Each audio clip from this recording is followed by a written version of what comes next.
voudrais donner la parole pour un peu ouvrir cela, pour ouvrir ce débat à Patrick Lagadec, qui est docteur d'État en sciences politiques, qui est analyste qu'on connaît, et je vais lui demander de nous faire un peu un cadrage stratégique, comment qualifier le problème, dans le contexte de risques et crises en émergence, quels sont les pièges, quelles sont les pistes, est-ce que les nouvelles technologies entraînent de nouvelles menaces, et si oui, comment fait-on pour concilier effectivement ces nouvelles menaces avec un besoin d'information de plus en plus important de la population? Monsieur Lagadec, vous avez la parole. Monsieur le Président, merci. Comme disait Dominique Dormont, la première responsabilité de l'expert, c'est de situer les limites de son expertise. Alors, je ne suis expert ni des drones, ni du nucléaire, ni du terrorisme. Mon travail, c'est de réfléchir sur comment prendre en charge aujourd'hui ces crises non conventionnelles qui sortent de nos cadres de référence. Et c'est sous cet angle que je voudrais examiner le problème des drones. Première question, de quoi s'agit-il? Là, je vois une exigence, c'est de sortir d'un champ de vision qui serait fixe et déterminé. Alors, j'ai entendu beaucoup de choses sur l'explosif et le béton. Il faut élargir beaucoup les affaires, même si des spécialistes, comme vous l'avez dit, doivent traiter de cette question très spécifique. Il y a les réseaux, il y a l'atteinte à la confiance des personnes, c'est ce que j'appellerais les soft targets, les cibles plutôt molles, plus de l'humain. Il y a la crédibilité et la confiance qui peuvent être atteintes. Et puis il y a quelque chose auquel on ne songe pas beaucoup, mais qui émerge de plus en plus, c'est l'alimentation d'un certain chaotique. Et ça, on n'aime pas du tout parce qu'on ne sait pas le traiter.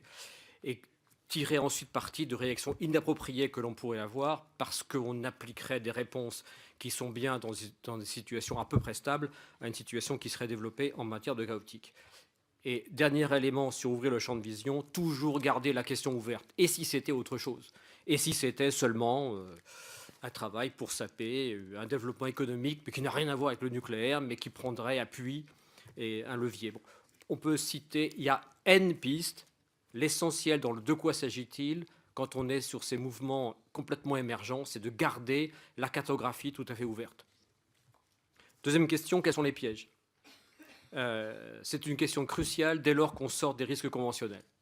Parce que nos paradigmes, nos logiques font que si on agit sans trop réfléchir, on appliquera des logiques fondamentales qui ne sont pas adaptées à un champ chaotique.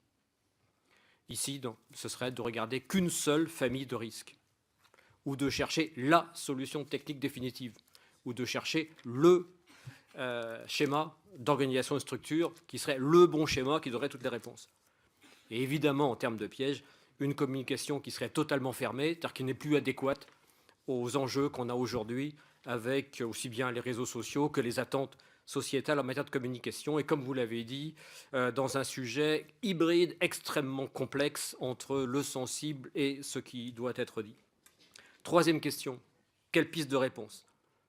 Et je pense que là, ce qui est à mettre au centre, comme dans toutes les crises que nous vivons aujourd'hui, qu'il s'agisse d'Ebola ou autre chose, c'est le pilotage et non pas le plan. On est loin du déroulé des plans.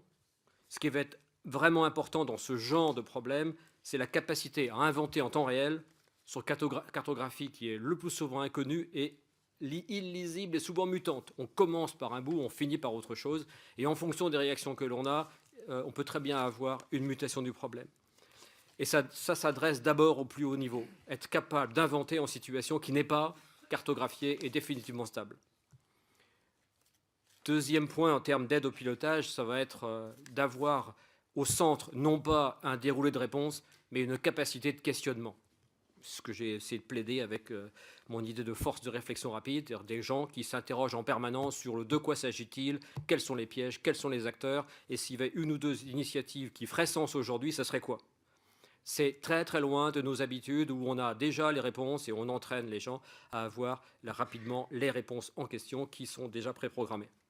Donc en préparation à ce genre de situation, c'est d'abord se préparer, non pas à avoir des outils pour ne jamais être surpris, mais de se préparer à être surpris. C'est-à-dire des exercices souvent qui sont, comme disent les Américains, un red team approach. Si j'étais de l'autre côté, je ferais quoi pour me surprendre? Et s'entraîner, non pas seulement être défensif dans ces situations, mais être créatif. Et en matière de communication, c'est plutôt non pas ne paniquez pas, il n'y a pas de problème, mais plutôt nous allons avoir besoin de vous. En conclusion, se préparer à piloter en univers mutant et non pas seulement sur la défensive, mais être soi-même capable d'introduire de l'imprévisibilité, parce qu'en la matière, la prévisibilité est extrêmement créatrice de vulnérabilité. Être capable d'introduire une nouvelle donne soi-même, ce qui suppose des préparations extrêmement approfondies, des pilotes, et pas seulement mettre en batterie des schémas structures. Mais nous, on est très fort pour mettre en clair des schémas de réponse et des schémas de structure. La vraie question aujourd'hui, c'est comment on entraîne les uns et les autres en situation inattendue et inconnue à réagir collectivement et avec beaucoup de créativité et en lien avec la société. Voilà, merci. Merci beaucoup en tout cas de cette introduction. Donc maintenant, on va